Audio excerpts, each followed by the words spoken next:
আসসালামু আলাইকুম, আশা করি সকলেই ভালো আছেন। রোগী দেখার জন্য চলে আসছি। আমার পাশে দেখতেছেন একজন ব্যক্তি, ইনি একজন অসুস্থ রোগী ছিল।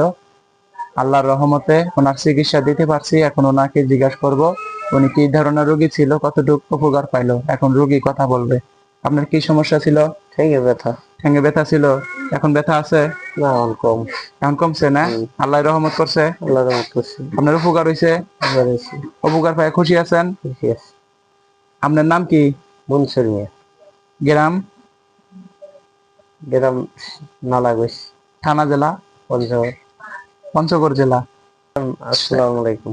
পাগল হাসান ভাইয়ের কাছে চিকিৎসা নিলাম, সকলে যেন চিকিৎসা নেন, সকলে ভালো হবে। তা আপনি উপকার পেয়ে খুশি আছেন তো? খুশি আছি হ্যাঁ, আলহামদুলিল্লাহ। তা আপনি ভালো থাকেন, সুস্থ থাকেন। আল্লাহ হাফেজ।